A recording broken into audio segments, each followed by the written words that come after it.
This call is now being recorded. नमस्कार आप सभी का।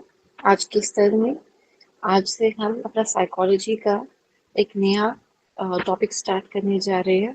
मीन साइकोलॉजी की ये फर्स्ट क्लास है आपकी। ठीक है, तो पहले एक बार हम देखेंगे कि साइकोलॉजी में हमारी टॉपिक क्या क्या है, क्या क्या चीज़ें हमें इसके अंदर पढ़नी है। ठीक, आप सभी का स्वागत है इसमें। एक बार सिलेबस को बहुत अच्छे से देख लेते हैं, क्योंकि जब सिलेबस पता होता है हमें कंटेंट याद करने में दिक्कत नहीं आती। हमें पता होता है कि हम क्या पढ़ने जा रहे हैं। अपनी चेतना को अब हम जागरूक अवस्था में लेकर आएंगे। ठीक है, सब पानी पी लीजिए, अपने आप को जागरूक कर लीजिए, तैयार कर लीजिए साइकोलॉजी पढ़ने के लिए। ठीक है, यूनिट 6 है जनरल साइकोलॉजी। इसका एक फर्स्ट टॉपिक है मेन डोमेन। इसका सब टॉपिक के अंदर यानी कि जनरल साइकोलॉजी के अंदर क्या क्या आएगा पढ़ने के लिए। एक तो नॉर्मल इसका जस्ट इंट्रोडक्शन है कि हमारी ऑल्टर स्टेट्स कैसी होती है। Alter states of consciousness means ऐसा बदला हुआ बिहेवियर या बदला हुआ आपका जो चेतन है, जो मन है, वो कैसा किस प्रकार से कार्य करता है उसके ऊपर। उसके अंदर एक टॉपिक है जो आपका आता है स्लीप का। और स्लीप में ही एक और स्लीप के अंदर का जो टॉपिक है वो है states of sleep, sleep disorders.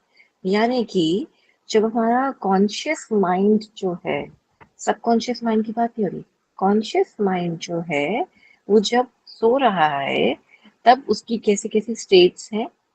और उसमें अगर कोई व्याधि आ जाए, स्लीप डिसऑर्डर यानी कि आ जाए, तो वो किस प्रकार के होते हैं, वो कैसे कैसे होते हैं। ठीक है, दूसरा आता है बिहेवियर साइकोलॉजी कि आहार विहार जिसे हम कहते हैं कि सामने वाला क्या सोच के बोल रहा है, किस तरह की बातें कर रहा है, या किस तरह से चल रहा है, किस तरह से क्या करना क्या चाह रहा है। हम बहुत हद तक अपने इस जीवन काल में जितने भी हम आज तक हमने एक्सपीरियंस किए हैं, हम सब जानते हैं कि हम कुछ चीजें भांप लेते हैं। मुझे लग रहा है ये झूठ बोल रहा है, मुझे लग रहा है ये सच बोल रहा है, मुझे लग रहा है इसके मन में ये बात चल रही होगी, शायद ये दो तरफा बातें कह के चला गया। हम कभी कभी जज जज कर लेते हैं। अवलोकन करना आता है हम सबको, इतना तो हम देख लेते हैं। लेकिन और थोड़ा गहराई में इसके अंदर हम समझेंगे कि बिहेवियर कैसा है सामने वाले का, उसको समझने का प्रयास करेंगे। ये वो साइकोलॉजी नहीं है जहां हम किसी के ऊपर जजमेंट पास कर रहे हैं।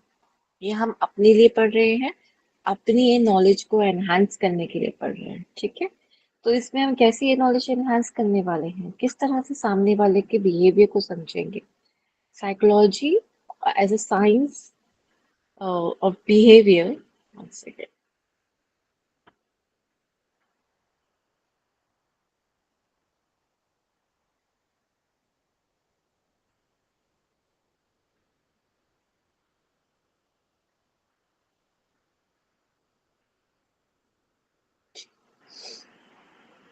Psychology as a science of behaviour.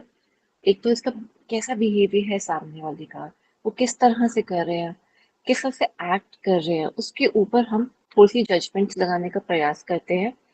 ठीक है, ये 90% एक्यूरेट होती हैं, कई कई जगहों पे बहुत एक्यूरेट होती हैं, पर हम पूरी तरह से पूर्णतः इसके ऊपर हम अपनी जिंदगी में ना लेके चले कि पूर्णतः हर चीज सही नहीं होती है। ये मैं सिर्फ आपको आउट ऑफ द बॉक्स बोल रही हूँ, लेकिन जैसे किताब में लिखा गया है एग्जाम में वैसा ही आएगा, आपको वैसा लिखना है। ठीक है, चलो, साइकोलॉजिकल बेसिस कैसे होते हैं बिहेवियर के, उनका मतलब कि क्या आधार क्या है, किस प्रकार से उसको बांटा जा रहा है, क्या किस तरह से उसको समझा जा रहा है। जैसे मैंने कहा ना कि ये डोमेन है, ये मेन डोमेन है, इसके अंदर के टॉपिक क्या है, देन उसके अंदर का, देन उसके अंदर का। तो आधार क्या है, किसके ऊपर हम इन सब चीजों को बांट रहे हैं। ठीक है, गुस्सा है या क्या है, किस प्रकार से हम इन चीजों को समझने का प्रयास कर रहे हैं साइकोलॉजिकल बिहेवियर को। देन आता है पर्सनालिटी। अच्छा, पर्सनालिटी में कैसे, हम पर्सनालिटी में हम देखेंगे सामने वाला किस तरह से, किस प्रकार की उसकी वेशभूषा है, यानी कि उसकी डिटर्मिनेंट्स क्या है पर्सनालिटी के, उसके पर्सनालिटी के डिटर्मिनेंट्स क्या है। Hereditary and environment. अच्छा, ये तो डॉक्टर के बेटे हैं, तो डेफिनेटली इनको तो बहुत अच्छे से साइंस का आता होगा, हम इसे सोच के चलते हैं। चलिए ठीक है, पढ़ाई में नहीं आता, लेकिन आप एक ट्रेट देखेंगे, कुछ ऐसे बेसिक ट्रेट्स होंगे पर्सनालिटी के जो सिमिलर होंगे। पढ़ने का तरीका सेम होगा। जरूरी नहीं है कि वो साइंस ही हो, जरूरी नहीं है कि डॉक्टर का बेटा डॉक्टर है, पर पढ़ाई करने का तरीका बहुत हद तक सेम हो सकता है। ये एक पर्सनैलिटी ट्रेट में आ सकता है। दूसरा, अच्छा, पढ़ाई के ऊपर लेकर अगर हम अभी जज नहीं कर रहे हैं, तो हम देखेंगे दोनों का बात करने का तरीका एक जैसा है। अच्छा, ये भी मैच नहीं करता। फिर आप देखेंगे इनकी पर्सनालिटी में इनकी आईज ना बिल्कुल अपने फादर पे गई हैं। सोचने का और ना देखने का नजरिया भी बिल्कुल एक जैसा ही है। एक एग्जाम्पल लेते हैं हम यहाँ पे एक और डॉक्टर के साथ। बिजनेस माइंड का हम कई बार एग्जाम्पल लेते हैं अपने अपने घरों में, कि ये सारे ना बिजनेस माइंडेड हैं। जैसे पिताजी की बिजनेस माइंडेड सोच है, ऐसे बेटे की भी दूरदर्शी है। बहुत अच्छे से अवलोकन कर लेते हैं ये किसी भी चीज का, कि कैसे किसी चीज को खरीदना है, कितने पे उसको बेचना है, और लेते वक्त कितना उसको हमने रेट्स को कट डाउन करना है। तो ये जो एक बिजनेस माइंडेड पर्सनालिटी होती है, और वो सब चीजें थोड़ी हमें देखने को मिलती है। हेरिडिटरी में क्या है? हेरिडिटरी में क्या होता है? हेरिडिटरी में यहाँ पे उस प्रकार के कुछ ऐसे एलिमेंट्स या कुछ ऐसे ट्रेड्स जो हम मैच कर सकते हैं उनके एनवायरनमेंट से, या फिर जिस ग्राउंड्स में या फिर उस हैबिटेट में जिसमें वो रहे हैं। अभी सब कुछ होता है या तो फैमिली मेंबर्स के अंदर होगा, या फिर जिस एनवायरनमेंट में आप पले बड़े, यानी कि हॉस्टल की लाइफ हो गई बच्चे की, उन सब में आएगा। ठीक है। Facets and stages of personality development means किस तरह से पर्सनालिटी डेवलप होती है बालावस्था में, किशोरावस्था में। इस तरह से कैसे कैसे हमारी पर्सनालिटी चेंज भी होती रहती है। ठीक है। और क्या क्या पढ़ाव में कैसे किस किस प्रकार की होती रहती है। ठीक है। कॉग्निटिव साइकोलॉजी, यानी कि मेरे सोचने का तरीका, ये कॉग्निटिव है। इंटेलिजेंस कह सकते हो आप, बुद्धिमत्ता के ऊपर। ठीक है। इसमें सेंसेशन किस प्रकार की है, छोटा बच्चा है, सेंसेशन को अच्छे से नहीं समझ पाएगा, यानी कि आज के वक्त में हमें सिखाना पड़ता है गुड टच बैड टच। ठीक है। लेकिन बड़ा होगा तो उसको ये सब समझाने का जरूरत नहीं पड़ती। तो एक बुद्धिमत्ता में है सेंसेशंस का, कि समटाइम्स वी से इन, हम योग में क्या कहते हैं, मुझे ना इसका ऑरा टच नहीं करा, मुझे ना इसका ऑरा बड़ा नेगेटिव लग रहा है।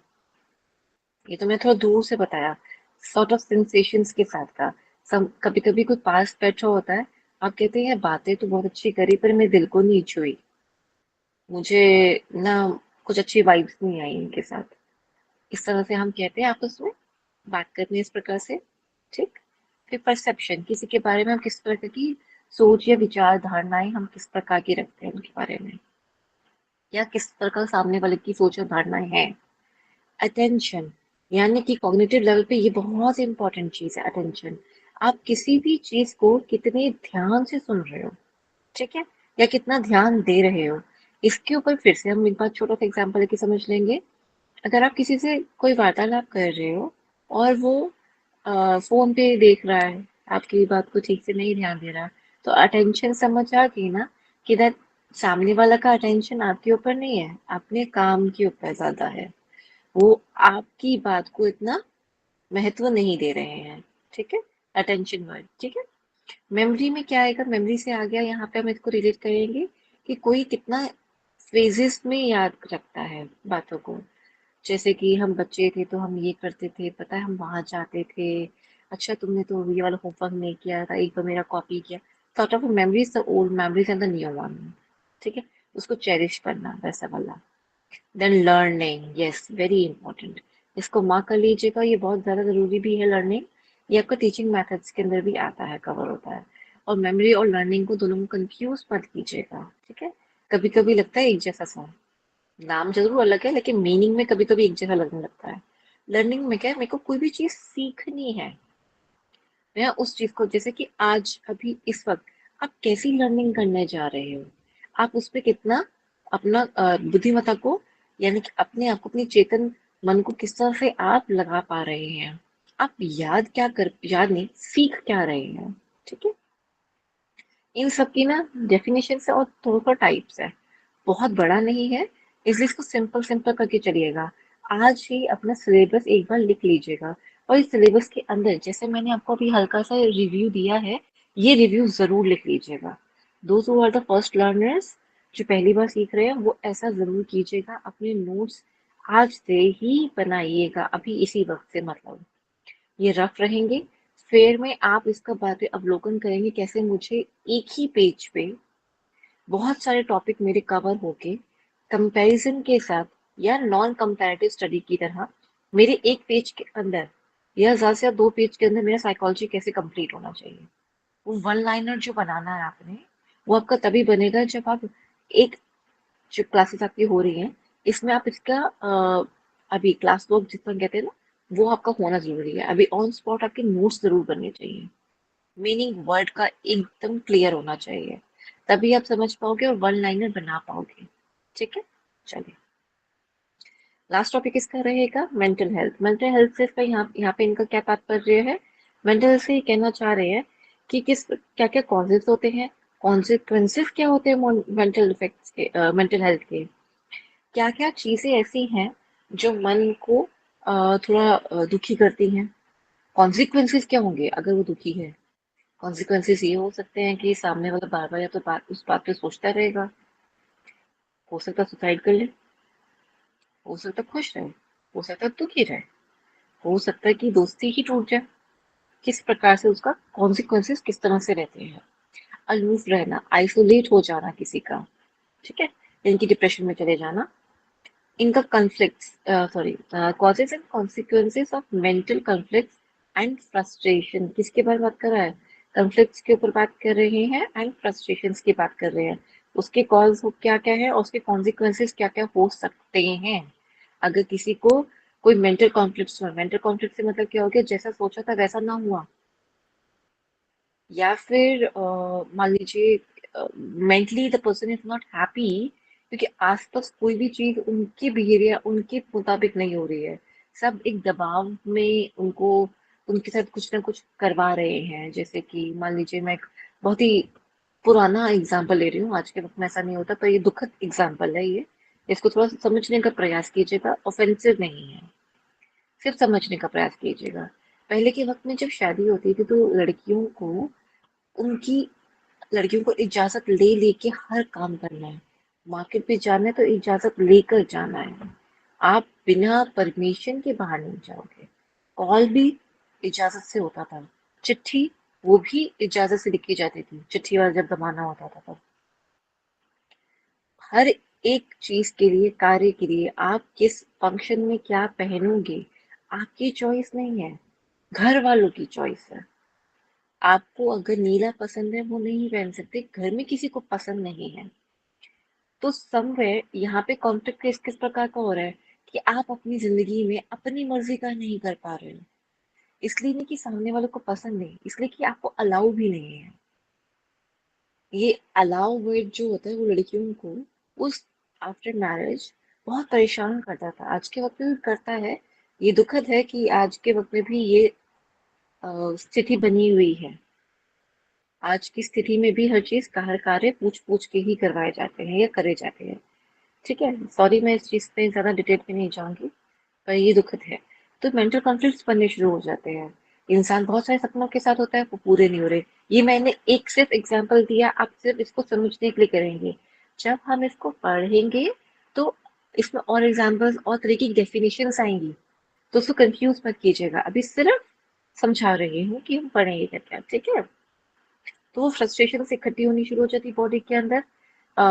और ये फ्रस्ट्रेशन कैसे कैसे एक नई बीमारी को भी जन्म देती है, ये एक अलग चीज है। ठीक है, introduction to common mental disorders, insomnia, depression, stress, anxiety disorder. ठीक है, ये सब कुछ, ये बीमारियां, इस तरह की मेंटल डिसऑर्डर्स वहां पे तब अकर करते हैं, आने लगते हैं। ठीक है, अब देख लेते हैं स्टेट्स ऑफ कॉन्शियसनेस, ये क्या क्या होती है। अब हमारा टॉपिक प्रॉपरली स्टार्ट होने जा रहा है। ठीक है, अभी तक हमने सिलेबस को रिव्यू कर लिया था। चलिए अब देखते हैं स्टेट्स ऑफ कॉन्शियसनेस क्या क्या होती हैं। कॉन्शियसनेस कहता है कि generally defined as varying degrees of awareness of our self and our environment. जैसे कि मैंने पहले भी बताया कि हम कितना बदल रहे हैं, हमारी अवेयरनेस कितनी बदल रही है अपने प्रति और समाज के प्रति या अपने एनवायरनमेंट के प्रति। ये मेरी वो कॉन्शियसनेस है। जैसे कि क्लास में ना मस्ती चल रही थी, जैसे मैम आई सारे बच्चे चुप हो गए, चुप हो जाओ, चुप हो जाओ, चुप हो जाओ। वो मेमोरी मेमोरी है, दो बच्चे लगे हुए हैं, उनको पता ही नहीं मैम आ गई है, सारी क्लास शांत हो गई है, वो खेल रहे हैं अपना लूडो बैठ के आराम से कॉर्नर में, बिल्कुल एजी साइड पे बैठ के, तो उनको पता ही नहीं है कुछ भी, पर वो खेल रहे हैं अपने आराम से। उन्होंने फिर एकदम से नोटिस करा कि क्लास बड़ी शांत हो गई है। अच्छा, शांत हो गई है, धीरे धीरे धीरे धीरे देखा या कुछ तो गड़बड़ है। थोड़ा सा टर्न करके देखा, मैम आ गए और देखा मैम बिल्कुल उनके पीछे खड़े हैं। और फिर सारे बच्चे बड़ा जोर जोर से हंसते हैं। बात तो एक मजाक में चली गई, लेकिन यहाँ पे क्या हुआ, वो अपने काम में तो बिजी थे, फुल अटेंशन उन्होंने कहाँ दे रखी थी, अपनी गेम में, पर वो अपने आसपास के एनवायरनमेंट में वो बिल्कुल ही खो गई इस बात से कि वहां उनका मतलब चेतन मन जो था, उनका जो कॉन्शियस माइंड था, वहां तक नहीं रहा। वहां से निकल के वो सिर्फ अब गेम के अंदर रह गए। ठीक है, ना तो अपनी सद्बुद्ध रही और ना एनवायरनमेंट की। ठीक है, एक तो ये एग्जांपल। अब देखो देखते हैं, जैसे कि मान लीजिए एक पार्टी में आप हैं, आप एंजॉय कर रहे हो, ठीक है, लेकिन आपको किसी का इंतजार है। आप वेट करें, मेरी फ्रेंड कब आएगी, कब आएगी, हमसे बहुत सारी बातें करूंगी, कब आएगी वो। तो आप बहुत से वेट कर रहे हो। ऐसा नहीं है कि आप बाकी के मेंबर्स के साथ इंजॉय नहीं कर रहे, आप अवेयर भी हैं and you are enjoying it. पर जब वो आ जाएगी ना, आपकी अवेयरनेस दूसरों के प्रति थोड़ी कम हो जाएगी। वो आ गई, आप बहुत खुश हुए, हाँ हाँ देखती थी कब आज ना ये हुआ, आज वैसे हुआ। देन यू स्टार्ट टॉकिंग, ठीक है, आपकी अपनी एक वार्तालाप अलग तरीके से शुरू हो जाती है। ऐसा मेल में भी होता है, यार आज वो नहीं आया, मजा नहीं आया आज पार्टी में, ऐसा होता है। तो जब ऐसा कुछ हुआ, तो क्या आप नोटिस करते हैं कि आप बाकी का जो आपका पार्टी में बाकी के जो लोग हैं उनके साथ आपका जो एक अवेयरनेस है, अवेयरनेस में वर्ड यहाँ पे बार यूज करना चाहूंगी कि आप जब उनसे मिलते हो, उनसे बात करते हो, उनके बारे में जानने की इच्छा रखते हो, वो कम हो जाती है। लेकिन अगर आपके फ्रेंड नहीं आए, तो क्या होगा, अगर आप किसी से बात करने लगोगे तो आपको पता चलेगा, अरे वाह इनके इंटरेस्ट भी मेरे साथ मिलते हैं, तो हो सकता है कि वो भी आपका एक पॉसिबल फ्रेंड बन सकते हैं।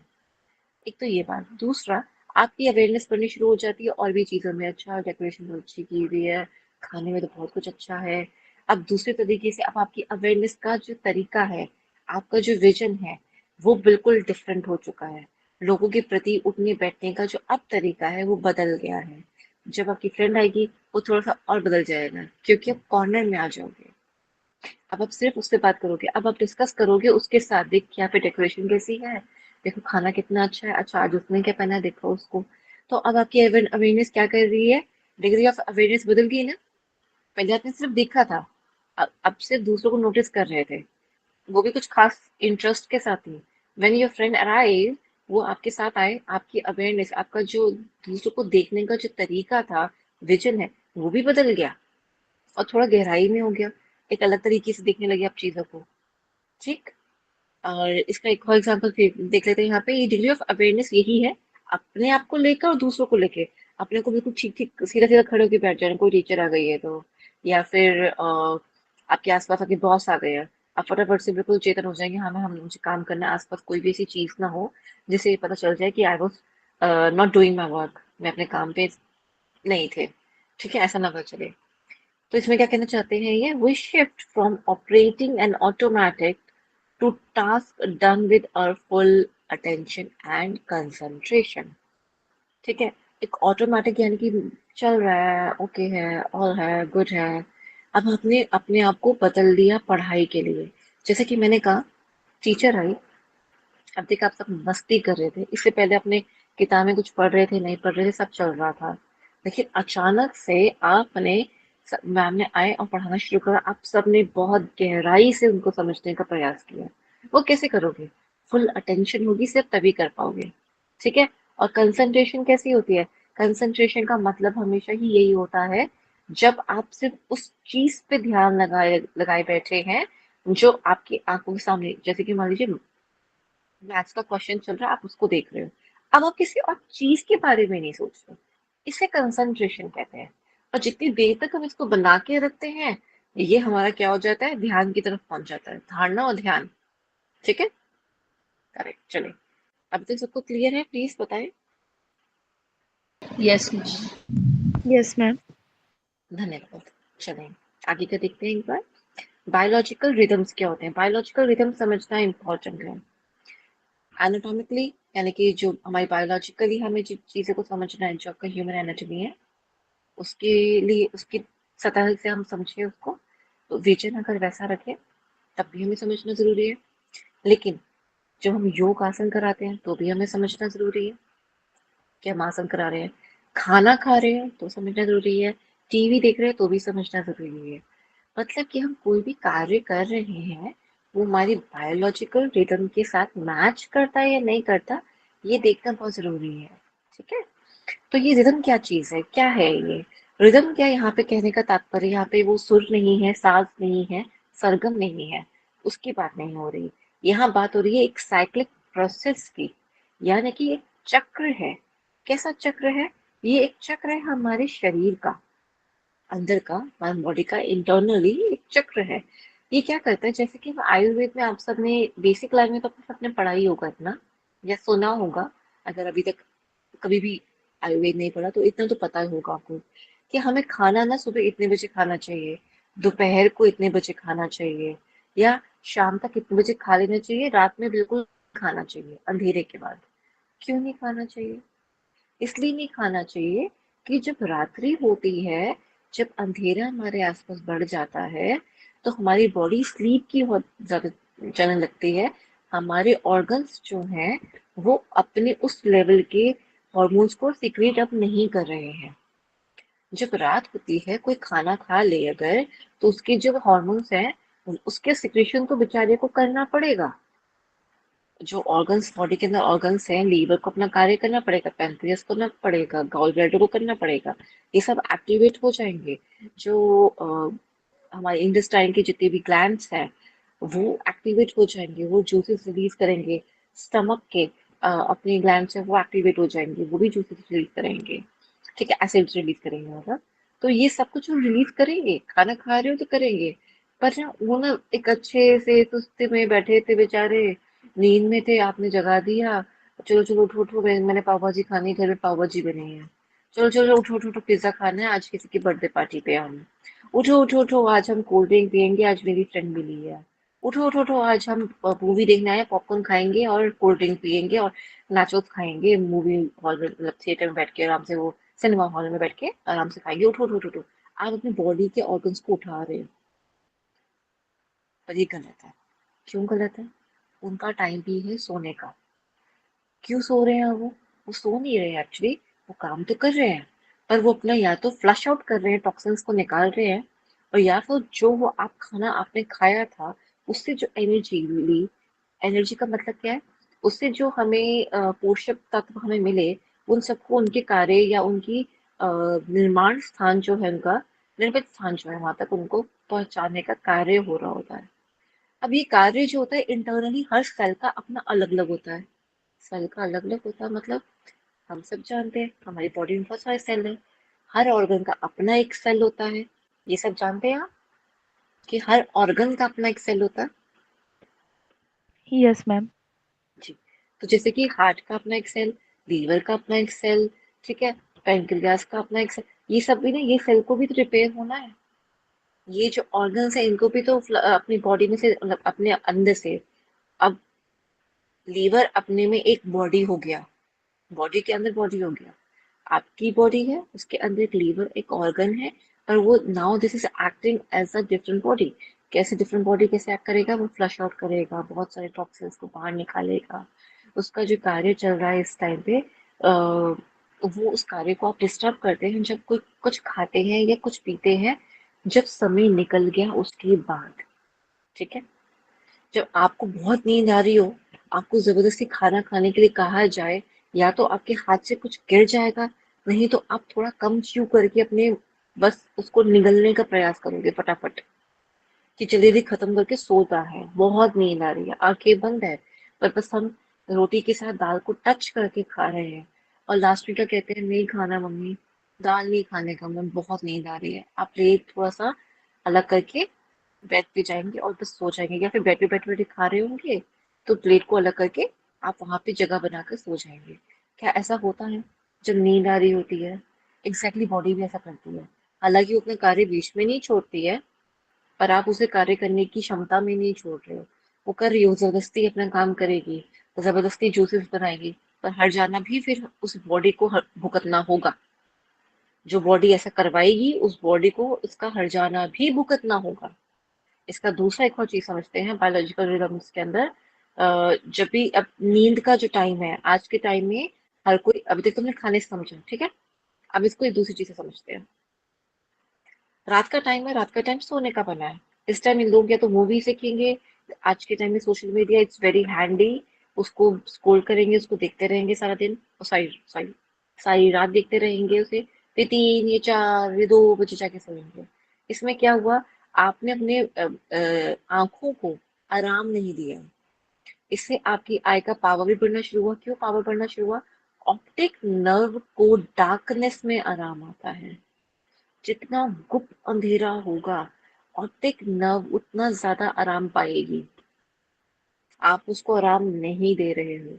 अब आंखों का जो कार्य है वो धीरे धीरे वक्त के साथ कम होना शुरू हो जाएगा। हालांकि शुरुआत में नहीं कुछ कहेगा वो, लेकिन कम होना शुरू हो जाएगा। इसका दूर एक और जो आप दूर, इसका एक रिजल्ट आपको और देखने को मिलता है। जनरली लोगों को हेडेक स्टार्ट हो जाता है, ये सुबह उठेंगे तो बड़ा ही लेथार्जिक लगेगा उनको, और सर में दर्द रहेगा, भारीपन रहेगा। ठीक है, ये किस सब की वजह से क्या हो रहा है? ये आपके cyclic cyclic changes in the process हो रहा है। यानी कि जो चक्र था, बायोलॉजिकल चक्र जो मेरा चल रहा है, उसके अंदर डिस्टरबेंस, उसके अंदर आपकी तरफ से लाए हुए डिस्टरबेंसेस, वो तब करेंगे, आप उसको इंट्रोड्यूस करेंगे। ऐसी चेंजेस को आप इनकॉर्पोरेट कर रहे हैं, बॉडी इनकॉर्पोरेट नहीं कर रही, आप कर रहे हैं, जिसकी वजह से उसकी कार्य क्षमता या तो घटेगी या तो धीरे धीरे नष्ट हो जाएगी। क्लियर हुआ? ठीक है। Regular fluctuations in a bodily process and in conscious over the time, जैसा मैंने कहा कि वक्त के साथ साथ लंबे समय में, छोटे छोटे समय में आपको सिर्फ थोड़ा सा दर्द वगैरह ही महसूस होगा, ज्यादा कुछ खास नहीं। लेकिन लंबे वक्त में आप जाके देखेंगे तो लीवर की फंक्शनिंग खराब हो चुकी होगी, किडनी खराब हो चुकी होगी। क्या होगा, रात को स्क्रॉल करते हुए इतना कुछ देखते करते रहते तो भूख लग जाती है। अरे आज तो वीडियो देख ली गलती से, एक रील सामने आ गई खाने की, अब तो कुछ खाना पड़ेगा। और खाने में क्या बनाएंगे? Maggi, which is a favourite fast food. घर पे अवेलेबल भी वही सब ज्यादा होता है। नहीं तो कुछ चिप्स उठा लेंगे, कल का पड़ा हुआ है, 3 दिन पुराना पड़ा हुआ, कोई ब्राउनी निकालेंगे, आइसक्रीम निकालेंगे। और आप ये सब जानते हैं, इसके में मुझे ज्यादा आपको मेंटर करने की जरूरत नहीं पड़ेगी कि ये खाना ही, इनमें से कोई भी चीज अच्छी नहीं है। एक रात को नहीं खाना, हार्मोन्स वैसे कम सिक्रेट हो रहे हैं, ऊपर से आप हाईली ऐसे शुगर वाली चीजें खाएंगे या सोल्ट वाली चीजें खाएंगे, ब्लोटिंग होगी, पेट पड़ेगा, इससे फैट अंदर इकट्ठा होगा, कफ बनने लगेगा ज्यादा। ठीक है।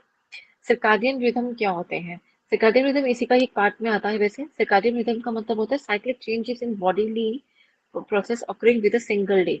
जो सिर्फ एक सिंगल सिंगल डे की अगर मैं बात करूं, जो मेरी सिर्फ 24 आवर्स की बात हो रही है, उसके अंदर की जो बात हो रही है, बायोलॉजिकल रिदम को अगर इसके साथ जोड़ के समझने का प्रयास करें अगर हम, कि इन दोनों में डिफरेंस क्या होगा, है तो दोनों सेम चीज, तो इसमें क्या हुआ, ये एक सिंगल डे है, ये क्या है, ओवर द टाइम।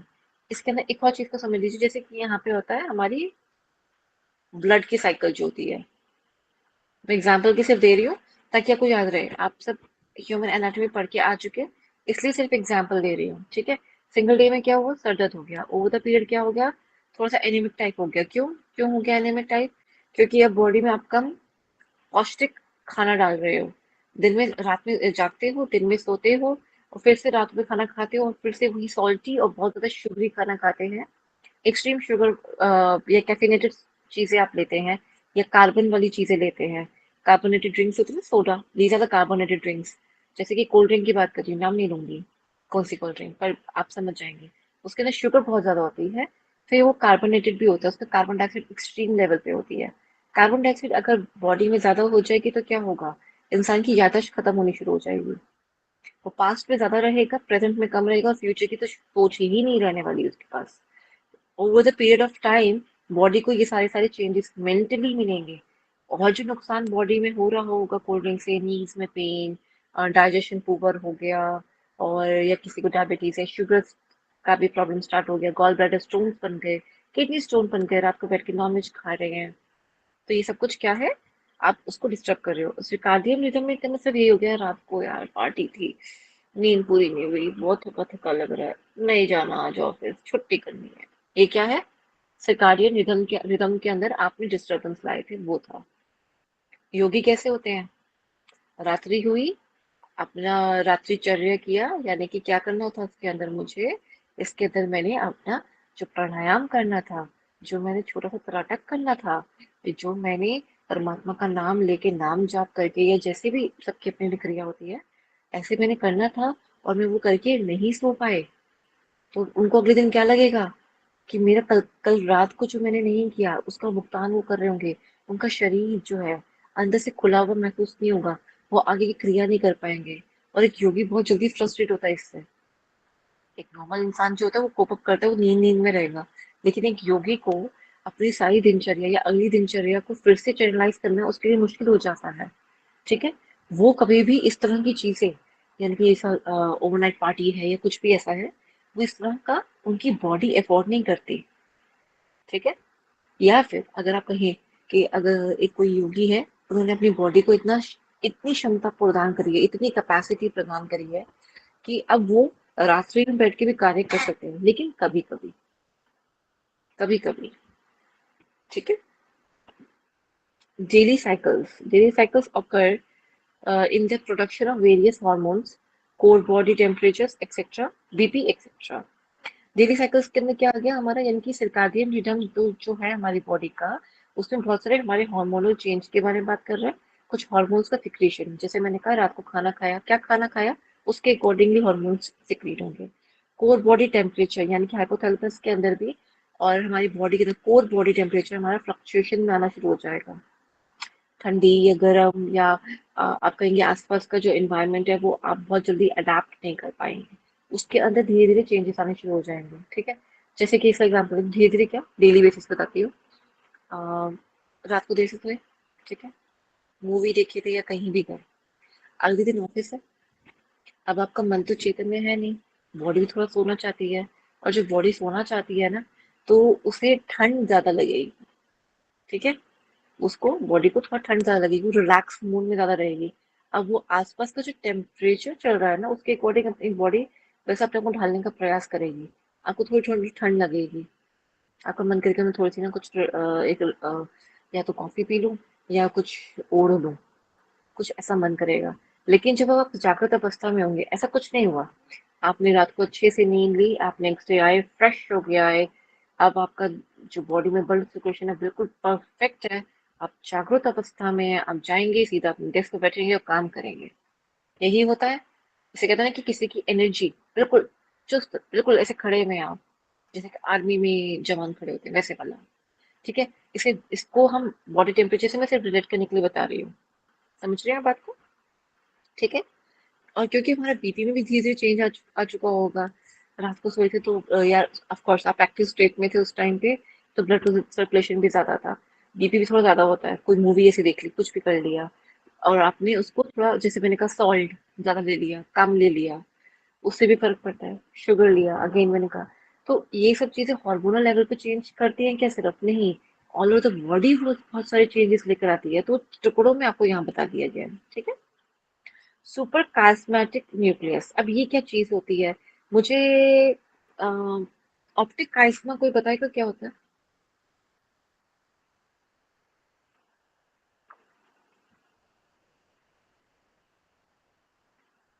कोई भी, आप सब ह्यूमन एनाटॉमी पढ़ के आ चुके हैं, ऑप्टिक काइस्मा आप सबने पढ़ा होगा। क्या चीज़ मैम? आपकी वॉइस क्लियर नहीं आई। जी, ऑप्टिक काइस्मा।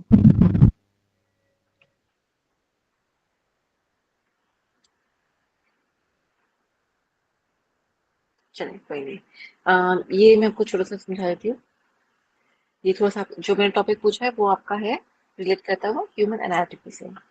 हमारी दो आंखें, ठीक है, दोनों आंखों की जो पीछे की नर्व निकलती है, जब ऑसिपिटल लोब में जा रही होती है, कोई बता सकते हैं कैसे जाती है, किस तरह से जा रही होती है? क्या ये बता सकते हो? कोई भी? मेरी मैम आवाज वॉइस क्लियर क्लियर है? नहीं आ रही है, क्या आप पूछ मैम वॉइस क्लियर नहीं है, क्या आप पूछ रही हैं? एक बार जी बताइएगा। अभी जी ना अभी वॉइस ठीक है। क्लियर आ रही है, आपकी वॉइस क्लियर आ रही है। ओके अभी ठीक है। Thank you. जी ऑप्टिक काइस्मा क्या होता है अभी हम थोड़ा समझ लेते हैं, देन शायद आपको याद आ जाएगा। ठीक है, थोड़ा सा मैं बता देती हूँ। हमारी दो आंखें, ठीक है, ये आंखें, इसके अंदर से नर्व निकलती है। ठीक है, अभी नर्व ना स्ट्रेट जाके ना पीछे हॉस्पिटल लोब पे जाके नहीं मिल रही होती। ये हॉस्पिटल लोब में मान लीजिए यहाँ पर ये हॉस्पिटल लोब है, और यहाँ पे आके ना ये नर्व डायरेक्टली आके नहीं मिलती है, ऐसे नहीं मिलती, ये नहीं होता। तो क्या होता है यहाँ पर, मान लीजिए ये आइज है और ये ऑक्सीपिटल लोब है। तो जब ये यहाँ पे ना ये आके ना ऐसे क्रॉस में जाती है, ठीक है, ऐसे करके फिर यूं जा रही होती है पीछे से, पीछे यूं जा रही होती है ये। ठीक है, जहाँ पे ये क्रॉस होता है ना इसको हम ऑप्टिक काइज्मा बोलते हैं। ओके, अब इस सुपर काइस्मेटिक न्यूक्लियस की जो मैं बात कर रही हूँ, ये क्या चीज है, हालांकि ये दोनों चीजें अलग अलग हैं, पर मैं आपको कुछ इसके अंदर कंसंट्रेशन से, स्ट्रैटिक से ये सारी चीजें रिलेट करती हैं। उसके अंदर ये सारी चीजें आपस में एक दूसरे से जुड़ी हुई है। ठीक है, इस टॉपिक से थोड़ा सा जुड़ा हुआ है ये, एग्जैक्टली इसके अंदर नहीं आता। ठीक है, सुपर काइस्मेटिक न्यूक्लियस में क्या कहना चाह रहे हैं, वो एक पोर्शन है किसका, हाइपोथैलेमस का। हाइपोथैलेमस कहाँ होता है, जहाँ ये क्रॉस बन रहा था ना, यही इसके ऊपर होता है, यहीं पर होता है हाइपोथैलेमस, यहाँ पर। ठीक है, जहाँ ये क्रॉस बन रहा था। ओके, तो ये हाइपोथैलेमस होता है, that seems to play an important role in regulation of circadian rhythm. जो हमारी बॉडी का जितना भी किसी भी प्रकार का हमारा रिदम है, जैसे कि हम कहते हैं कि लीवर की जो सफाई होती है वो रात को 11 से 2 के बीच में होती है, 11 से 1 के बीच में चलती है सॉरी। और जो किडनी है उसकी फिल्ट्रेशन रात के जब सॉरी संध्या के समय से शुरू हो जाती है। फिर हम कहेंगे हार्ट का टाइमिंग क्या है, दोपहर को 11 से 1 जो हम समझते हैं वो वाला टाइम होता है। तो ऐसे अलग अलग टाइमिंग है ना, सबका अलग अलग लगता है। तो वो टाइमिंग को बताना चाह रहे हैं कि हाइपोथैलेमस जो होता है वो एक सुपर काइस्मेटिक न्यूक्लियस है। ठीक है, अभी अब इतना ही नाम याद रखिएगा, अगर आपने ह्यूमन एनाटॉमी में थोड़ा बहुत भी नहीं पढ़ा इस बारे में तो आप इसको हम अभी इग्नोर कर सकते हैं एनाटॉमिकली पार्ट में। ठीक है, लेकिन जैसे पढ़ा है सिर्फ इस बात को अच्छे से समझ लेंगे कि हाइपोथैलेमस का जो एक पोर्शन है, किसका, हाइपोथैलेमस का पौष्टिक पोषण है, जो हमारा ये हाइपोथैलेमस समझ लीजिए, जरूरी नहीं है कि शेप ऐसी ही हो, इसका कुछ एक पोर्शन है, a portion of the hypothalamus that seems to play important role regulating circadian rhythm। इतना समझ लीजिए, एक पोर्शन है जो क्या करता है, रेगुलेट करता है हमारा सर्काडियन रिदम को। ठीक है, और उसको हम सुपर काइस्मेटिक न्यूक्लियस कहते हैं, SCN कहते हैं इसको। ठीक है, किसका पार्ट है ये, हाइपोथैलेमस का। हाइपोथैलेमस कहाँ पे है, ब्रेन में। ब्रेन में कहाँ पे, सेंटर में। सेंटर में कहाँ पे, आपको पीनिस ग्लैंड की जगह बताई थी ना, अ, कपाल रंध्र के आस, कपाल नहीं, कपाल कुहर, उससे निकलता हुआ जो एरिया जा रहा होता है उस जगह पे, जहाँ खेचरी मुद्रा का हम करते हैं ना, अभ्यास करते हैं, और लास्ट में हमने अपनी जीवा को जहाँ पीछे की तरफ लेके जाना होता है, उसे थोड़ा पीछे की तरफ, आगे की तरफ, पीछे की तरफ मीन्स आगे की तरफ जाके आता है, सेंटर ऑफ योर ब्रेन। ठीक है, यानी कि ये दो ब्रेन है, मान लीजिए ये दो ब्रेन का सेमी लेफ्ट एंड राइट हमारा हेमिस्फेयर है और उसका ब्रेन का। तो ये जो बीच वाला पार्ट है ना, यहाँ पे, यहाँ मिलेगा अंदर, आपको में दिखेगा, अगर किसी को भी डायग्राम याद आ गया होगा। ठीक है, वेकिंग स्टेट्स ऑफ कॉन्शियसनेस कैसी होती है, वेकिंग स्टेट्स कैसी होती है, आप जागृत हैं, जागृत अवस्था में है इस टाइम पे। अब इसकी भी कुछ स्टेजेस है, कैसी, एक ऑटोमेटिक प्रोसेस की और एक कंट्रोल्ड प्रोसेसिंग की। ठीक है, ऑटोमेटिक में क्या है, everything is going with the flow. ठीक है, वक्त के बहाव के साथ चलता जा रहा है, मतलब क्या है, processing of info with minimal conscious awareness. मतलब कि आपके आसपास जो कुछ भी हो रहा है ना, उसके लिए ज्यादा आपको ना अपना दिमाग नहीं लगाना पड़ रहा। मैं यहाँ पे एक एग्जांपल लेती हूँ। अगर कोई बहुत अच्छी इंग्लिश के स्कूल से नहीं, इंग्लिश मीडियम स्कूल से पढ़ के नहीं आया है, जिसकी इंग्लिश फ्लुएंट नहीं है, तो इंग्लिश मूवीज देखते वक्त ना उनका ध्यान कुछ ज्यादा ही उस मूवी पे होगा समझने के लिए। लेकिन जिन लोगों की इंग्लिश बहुत अच्छी रही है, या वो है ही इंग्लिश, तो उनको जब वो इंग्लिश मूवी देख रहे होंगे तो they can do other work, वो दूसरा काम कर सकते हैं, तभी वो डायलॉग समझ लेंगे, सुन लेंगे, and they enjoy the movie. लेकिन जो इंडियंस है, जिनकी या तो किसी की हिंदी, सॉरी जिसकी इंग्लिश इतनी अच्छी नहीं है, तो आप समझ सकते हो कि वो इंसान समझने में, नीचे डायलॉग्स पढ़ने में, या जो हो रहा है सीन के अंदर उसको समझने में थोड़ा ज़्यादा और ध्यान लगाएँगे। As compare to the people who understands English so well, कि वो एक्सेंट बहुत जल्दी पकड़ लेते हैं, उनको वो एक्सेंट समझ आ रहा है। ठीक है? एक एग्ज़ाम्पल ये हुआ। दूसरे समझते हैं ऑटोमैटिक के अंदर कि मिनिमल कॉन्शियसनेस है। मान लीजिए एक पुराना गाना लगाया और कहीं बज रहा है, आप बैठे हैं कहीं और वो पीछे से ऐसे साउंड, मतलब पीछे बैकग्राउंड में कहीं पे प्ले हो रहा है, आपको वो सॉन्ग पसंद है, ऑटोमेटिकली आपके मुंह से वो उसके जो लिरिक्स है वो निकलने लग जाएंगे। आपको थोड़ा ध्यान लगाना पड़ेगा, अच्छा इसके बाद क्या था, अच्छा उसके बाद क्या था, नहीं, अब बहुत सॉफ्टली आपके अंदर से वो निकलेगा। अब साथ साथ में गाएंगे, अपने आप हो जाएगा ये। ठीक है? या फिर मान लीजिए हिंदी मूवी चल रही है, जैसे मैंने इंग्लिश का एग्जाम्पल दिया, हिंदी का लेके चलते हैं। हिंदी मूवी चल रही है, आप साथ साथ में कोई काम कर रहे हो, तो आप डायलॉग्स आराम से समझ सकते हो, सुन सकते हो और हंस भी दोगे। अगर वो डायलॉग ऐसा कुछ हंसी का होगा, आप हंस भी दोगे साथ साथ में। ये होता है, लेकिन आपने पूरी तरह से उस पर अटेंशन नहीं दी। आप तो नहीं नीचे डायलॉग्स पढ़ रहे थे, आप तो नहीं देख रहे थे कौन क्या बोल रहा है, आपने बस देखा ये दो एक्टर्स ऐसे ऐसे खड़े हुए साथ में and you are doing something, और आपने वो सुना और हंस पड़े। ठीक है? ऐसा कई बार होता है। कभी कभी होता है कि कुछ लोग गुजर रहे थे मेरे पास से और उनकी मुझे बातें सुनाई दे गई, हालांकि मेरा ध्यान या मेरी अवेयरनेस उनके ऊपर नहीं थी, पर मुझे सुनाई दे गया। ये मेरे इसके अंदर मैंने अपनी कॉन्शियसनेस उसके अंदर डाली। और कभी कभी क्या होता है, हम पास खड़े होते हैं, हम सुनने का पूरा प्रयास करते हैं ये दोनों क्या बात कर रहे हैं, क्या बात चल रही है इन दोनों में। कुछ लोग ऐसा करते हैं ना, प्लेट लेके खड़े हो जाएंगे, या रूम के बाहर खड़े होकर, दरवाजे के बाहर खड़े होकर तो आवाज किसी की सुनने की कोशिश करेंगे, क्या बात चल रही है इन दोनों के बीच में। होता है ना, कुछ लोग करते हैं ऐसा। तो वो कंट्रोल्ड प्रोसेसिंग में है। तो वो आसपास की जो साउंड है ना, जो दूसरी जो आसपास की सराउंडिंग में जो एनवायरनमेंट में जो नॉइस है, उसको इग्नोर करके वो सिर्फ उस साउंड को सुनना चाहते हैं जो वो दो व्यक्ति आपस में बात कर रहे हैं। होता है ना, ऑफिस में होता है, बॉस और उस एम्प्लॉय के बीच में क्या बात हो रही है, प्रमोशन की बात हो रही है, या फिर इसको यहाँ से निकाला जा रहा है, क्या करने वाले हैं, कुछ तो बात हो रही है। ठीक है? साथ में पास जाके सुनने का प्रयास करेंगे, थोड़ा और ज्यादा अपने आप को कंट्रोल प्रोसेस में अपने आप को यानी कि डालने की कोशिश करेंगे। एक तो ये बात हुई। दूसरा एग्जाम्पल एक बार ले लेते हैं, पढ़ाई का। कुछ चीजें पढ़ाई में क्या होती है, ये मुझे आता है, हाँ हाँ ये आता है, मुझे ये लिखा हुआ है, हाँ हाँ आता है, आता है, बहुत अच्छे से आता है, बहुत अच्छे से आता है। और कुछ होता है ये नहीं आता, फिर जब पढ़ाते हैं आपको, आपका ध्यान डबल ट्रिपल हो जाता है, आप उसको और कॉन्शियस के साथ पढ़ते हो। इसलिए कहा जाता है, जब आप घर से पढ़कर आते हो और क्लास में आके बैठ के पढ़ते हो, तो आपका कंट्रोल प्रोसेसिंग में चला जाता है। ठीक है? ऑटोमेटिक और कंट्रोल दोनों प्लस हो जाते हैं। ऑटोमेटिक और कंट्रोल कैसे प्लस हो जाते हैं?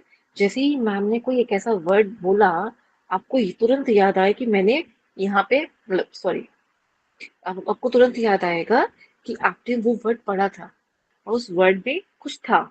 आपने थोड़ा ज्यादा अवेयरनेस, अपनी नॉर्मल मिनिमम आपकी अवेयरनेस थी, लेकिन जैसे आपको याद आई, मेरे को समझ नहीं आया था। आपने हालांकि नोट्स में नहीं लिखा कि आपको ये चीज समझ नहीं आई, पर मान लीजिए कि आपने सिर्फ उसको सरसरा एक ऊपरी भाव में पढ़ा था, पर सामने कुछ आया और आपको पता चला कि जो मीनिंग आपने समझा था या आप समझते आ रहे थे, ये तो कुछ और निकला। या फिर उसी टॉपिक से जुड़कर कुछ एक नई बड़ी बात बता दी।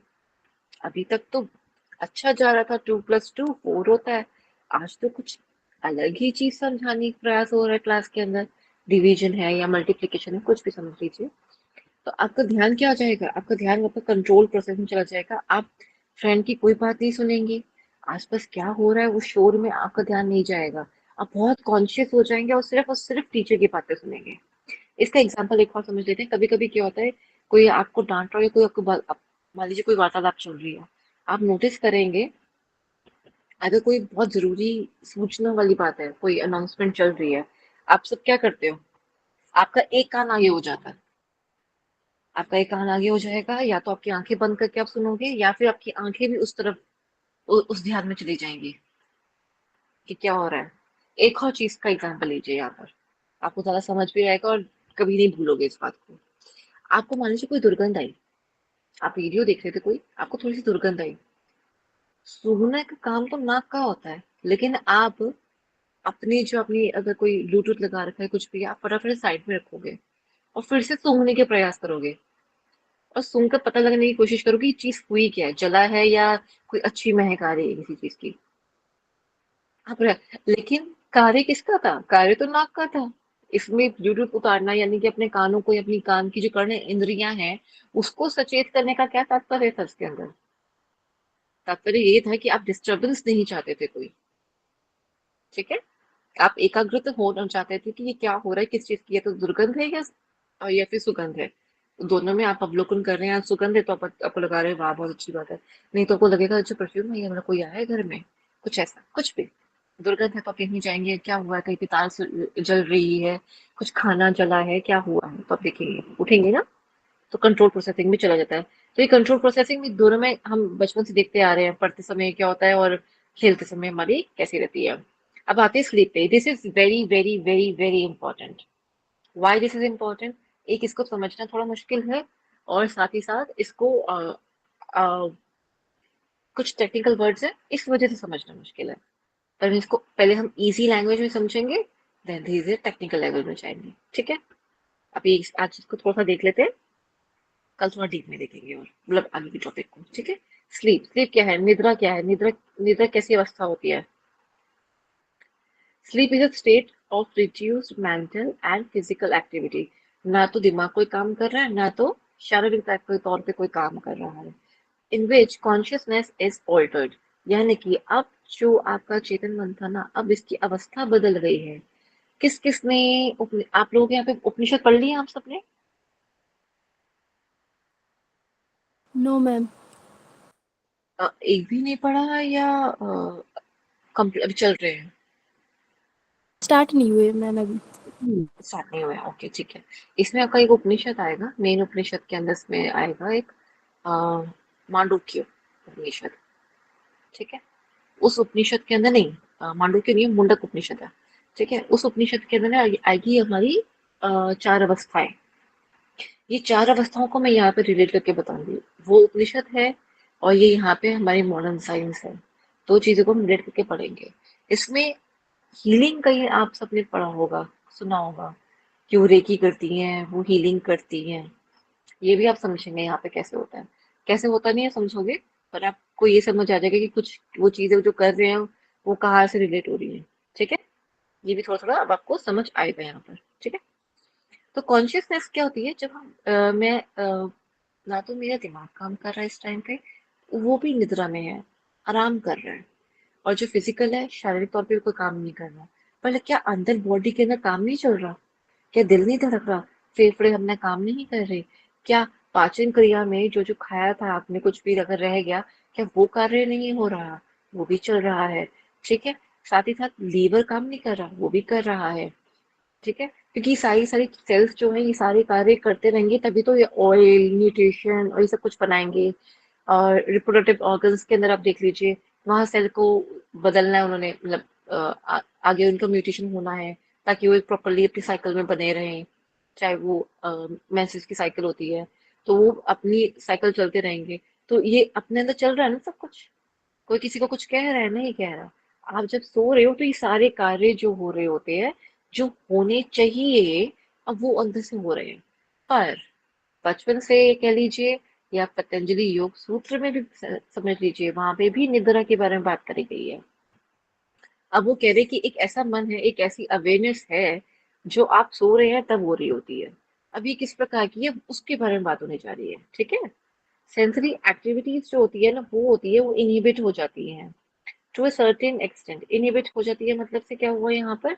एक तो कॉन्शियसनेस में थोड़ी सी ऑल्टर हो गई, और जो मेरी आसपास की सुनने की क्षमता है ना, वो थोड़ी कम हो गई है, थोड़ी क्या बहुत ही कम हो गई है। ठीक है, कुछ सर्टेन एक्सटेंट तक। ऐसा नहीं है कि आवाज अब नहीं आई, कुछ गिरा तो आवाज आएगी तो आप सुनोगे नहीं, आप सुनोगे। पर कुछ लोग बहुत गहरी नींद में होते हैं, उनको तो कुछ नहीं सुनाई देता। ठीक है, वो बहुत अच्छी नींद भी होती है वैसे, पर कई जगह पे नुकसान वाली बात भी है, हम समझ सकते हैं किस तरह से। ठीक है, during sleep there is a decrease in muscle activity. हाथ नहीं हिलते हैं। एक कहते हैं ना, एक सोया बच्चा बड़ा भारी होता है, या माताओं ने तो एक्सपीरियंस करा है, जो इवन लड़कियां हैं उन सब ने इन सब चीजों को देखा होगा, चाहे वो माता है या नहीं है, वो महिला है, उन सब ने इस चीज को एक्सपीरियंस किया, एक सोता हुआ बच्चा बड़ा भारी होता है। क्योंकि मसल एक्टिविटी नहीं होती है उनके अंदर। और अगर कोई व्यक्ति सो रहा है उसे उठाना बहुत मुश्किल है, बहुत मुश्किल है, बड़ा भारी हो जाता है वो इंसान। दूसरी चीज को समझते हैं फिर कि मसल एक्टिविटी जो डिक्रीज हो जाती है, किसी का हाथ पकड़ोगे ना नींद में होगा तो नीचे अब छोड़ेंगे अपना नीचे गिर जाएगा। क्या जागृत अवस्था वाला इंसान का हाथ ऐसे नीचे गिर सकता है? नहीं गिर सकता। वो अपना मूव करेगा ना अपना हैंड कहीं भी, ठीक है। And interactions with the surrounding environment are significantly reduced, जैसा मैंने कि बताया अभी कि वो बिल्कुल ही शून्यता में पहुंच जाती है। योग निद्रा में यही होता है, योग निद्रा में इन सब चीजों को हम करवाते हैं। आप सबने पढ़ा होगा, करा होगा, एक्सपीरियंस किया होगा जब आप योग सीख रहे थे, तो ये सब कुछ आपने एक्सपीरियंस होगा। योग निद्रा में ये सब चीजें कैसे ऑल्टर करवाई जाती हैं, ठीक है। स्लीपिंग स्टाइल में आप देख सकते हैं कैसे कैसे है स्लीपिंग स्टाइल। इन सब को देखकर भी हम बता सकते हैं कि किसी इंसान की चेतन मन उनका कैसा चल रहा है, वो डिप्रेशन में है, कैसा है, किस प्रकार से है। हालांकि ये सब चीजें आपके कोर्स में नहीं है, पर ये आपको सिंपली एक पोस्चर दिए गए हैं कि जनरली इंसान ऐसे सोते हैं, ठीक है। आप एक बार देखिएगा यहाँ, ये बहुत इंपॉर्टेंट है सर्काडियन रिदम के हिसाब से, ठीक है। How circadian rhythm affects our body, ठीक है। मिडनाइट यानी कि 12 बजे के बाद का टाइम, 12 बजे से टाइम ले लीजिए, शुरू हो रहा है 12 से 2 के बीच का टाइम जो है, एक मिनट जी, 12 से 2 का लगा लीजिए। 12 से 2 का जो टाइम है वो डीपेस्ट स्लीप का टाइम होता है, ठीक है। फिर 2 से लेकर 4 बजे तक का जो टाइम होता है वो लोएस्ट बॉडी टेम्परेचर में चला जाता है। यह हमारी बॉडी का टेम्परेचर जो होता है ना बड़ा कम होता है, तो हम थोड़े सुस्त के लीजिए वैसा होता है। और बॉडी के अंदर ऑक्सीजन पूरी पूरी तरह से अंदर अच्छे से भरी हुई होती है वैसे हमारे अंदर। और कुछ जगह पे हम इसको समझेंगे सुषुम्ना नाड़ी और सॉरी ईड़ा पिंगला से भी समझेंगे यहाँ पर, ठीक है। यानी कि पिंगला सॉरी ईड़ा जो है वो एक्टिव ज्यादा रहती है, बॉडी टेम्परेचर कम है ना, पिंगला ज्यादा होगी तो बॉडी टेम्परेचर बढ़ेगा, घटेगा या बढ़ेगा? बढ़ेगा। पिंगला बढ़ेगा, करेक्ट, ठीक है। इस साइकिल को समझेंगे then with over class, today's class, ठीक है। फिर जब सुबह का 6 बजे, इस पे 6 से 6:45 के बीच तक का जो समय है वो शार्पेस्ट ब्लड प्रेशर राइज होता है। क्यों होता है? क्योंकि सूर्य देवता जी का आगमन हो रहा है, और हमारा जो बॉडी का जो अब जितना भी उसने टॉक्सिन्स निकालने थे बॉडी में सब निकाल दिए, एवरीथिंग इज गुड। अब जब नाड़ी का शिफ्ट हो रहा है, यहाँ पे ऊपर ईड़ा थी अब नीचे पिंगला आ गई है, यहाँ पे ईड़ा थी यहाँ पिंगला आ गई है, अब ये सब कुछ हो रहा है। इसके बीच में ना यहाँ पे जो ये वाला टाइम होता है ना 3:40 वाला टाइम जो हम कहते हैं 3:30 बजे का अमृत वेला, इस टाइम पे सुषुम्ना नाड़ी का हम कहते हैं सुषुम्ना नाड़ी प्रबल होती है, ठीक है।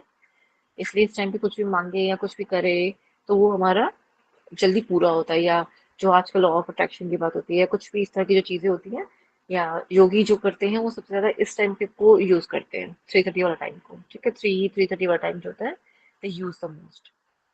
अब यहाँ पे क्या हुआ, 7:30 बज गए, कुकड़ू हो चुकी है, सब उठ चुके हुए हैं, कुछ जॉगिंग से वापस आ चुके हैं, कुछ की तो कुकड़ू अभी भी नहीं हुई, वो भी चद्दर तान के सो रहे हैं, ठीक है। लेकिन जिनकी हो चुकी है उनकी बॉडी कैसे एक्ट कर रही है उसके बारे में बता रहे हैं।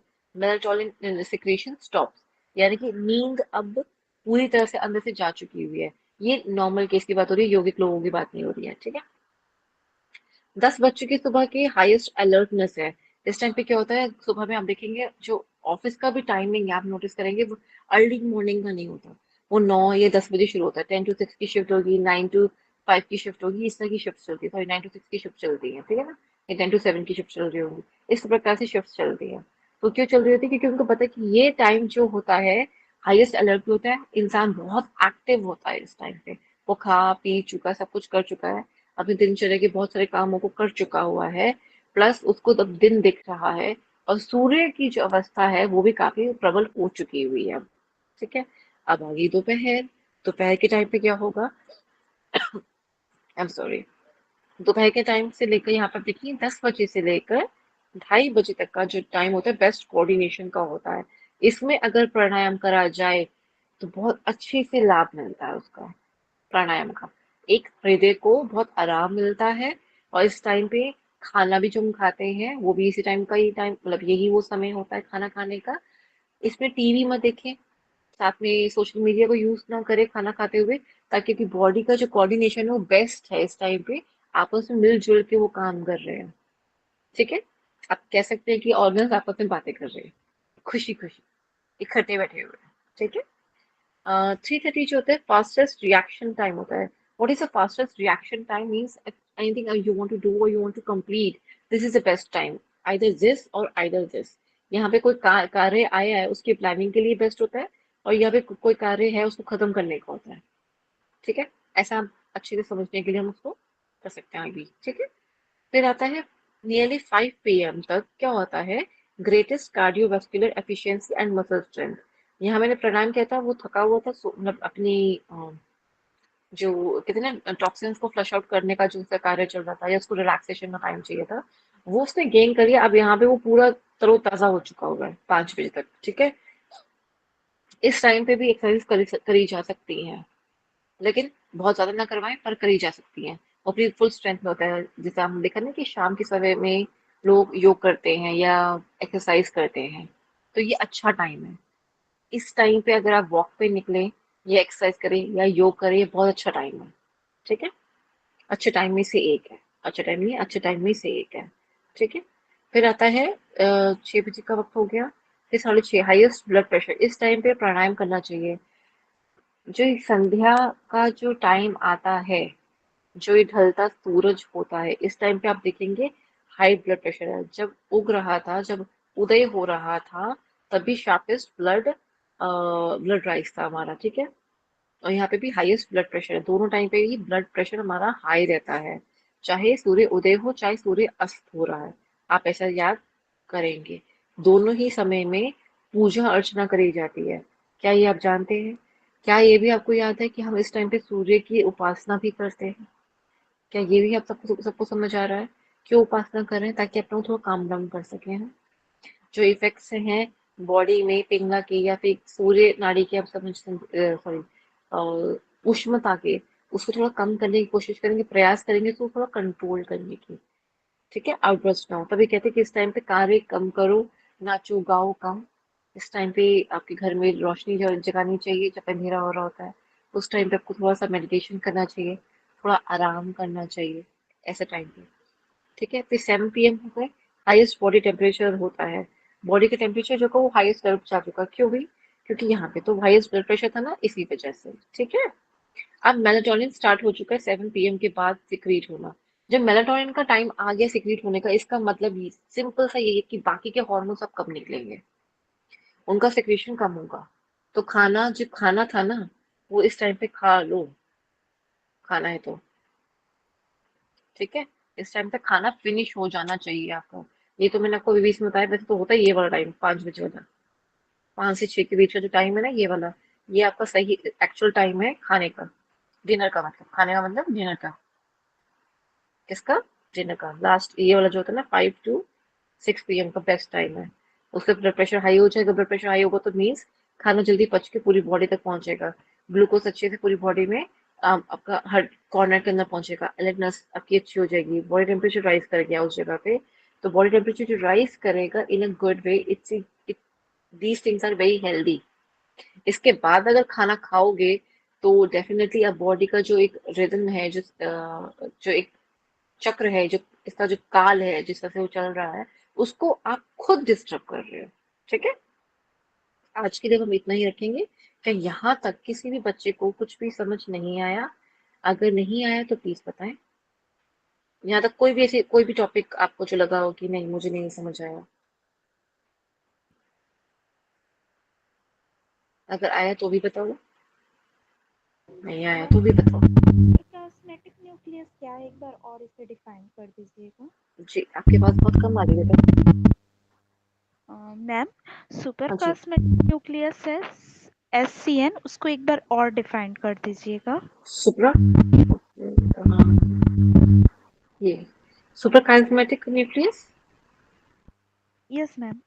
जी, सुपर कारिस्मेटिक न्यूक्लियस क्या है, आप ये मैंने थोड़ा सा इसको एनाटॉमिकली में ना समझाऊं तो बेहतर रहेगा, इसकी फंक्शनिंग समझा देती हूँ तो ज्यादा बेहतर रहेगा। ठीक है, क्योंकि अभी मेरे पास इसकी कोई पिक्चर नहीं आई कि मैं आपको खोल के ठीक से समझा पाऊँ। ठीक है, कल की क्लास में मैं थोड़ा पिक्चर्स के साथ भी समझा दूंगी, और आराम से क्लियर हो जाएगा। पहले थोड़ा फंक्शनिंग समझ लेते हैं, फिर चीज़ अगर सामने आ गई तो आप आराम से समझ, याद रह जाएगा, आपको समझना नहीं होगा, याद रह जाएगा। ठीक है। एक पोर्शन है, एक टुकड़ा है, किसका? हाइपोथैलेमस का।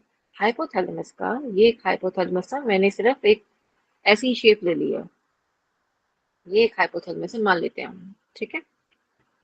इसका एक टुकड़ा है, एक पोर्शन है, वो क्या काम करता है? वो ये काम करता है हमारी रेगुलेशन में, किसकी? सर्कादियन रिदम की, इसकी, जो ये कार्य करना है ना सारे, कोर बॉडी टेम्परेचर है, बीपी है, हॉर्मोन्स का सिक्रीशन है, इन सबको कंट्रोल करने का काम कौन करता है? एक छोटा सा टुकड़ा, किसका? हाइपोथैलेमस का।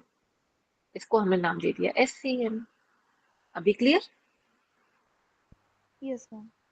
जी। सिर्फ इतनी ही बात थी, मैंने आपको एग्जांपल्स के साथ करवाया था तो थोड़ा सा शायद बड़ा हो गया वो। मैम ये होम्योस्टैटिस को मैनेज करता है तो वही है एक तरह से ना? करेक्ट करेक्ट, आपने बिल्कुल टेक्निकल वर्ड पकड़ा। होम्योस्टेसिस होता है और हीमोस्टेसिस होता है। सॉरी मैम, वो थोड़ा डिफेक्ट, मतलब याद नहीं आ रहा था एग्जैक्ट वर्ड। अच्छा, नहीं आपने करेक्ट कहा है, आपने जो कहा है वो बिल्कुल करेक्ट कहा है, आप बिल्कुल सही बोल रहे हो, और आपने बिल्कुल करेक्ट वर्ड सही टाइम पे पकड़ा है। ठीक है। मैंने नहीं बोला था लेकिन आप लोगों ने उसको बोला। ठीक है। चलो, अभी और किसी को कोई क्वेश्चन रहता है पूछना? वैसे सारा कुछ सिंपल सिंपल था, फिर भी कुछ रह गया किसी का? हाँ भी मैम बता दो ना। जी। PDF हिंदी में नहीं है क्या ये? नहीं बच्चे, मेरे पास तो हिंदी में नहीं है।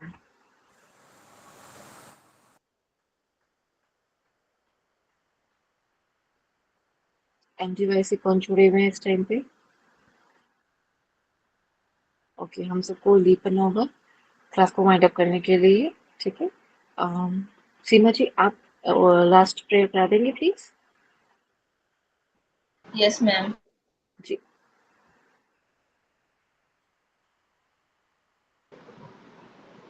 सभी किसी भी ध्यानात्मक आसन में बैठेंगे, कमर गर्दन सीधी, दोनों हाथ ज्ञान मुद्रा में, आंखों को सहजता से बंद करें, धीमा लंबा श्वास भरें, धीमा लंबा श्वास बाहर छोड़ें।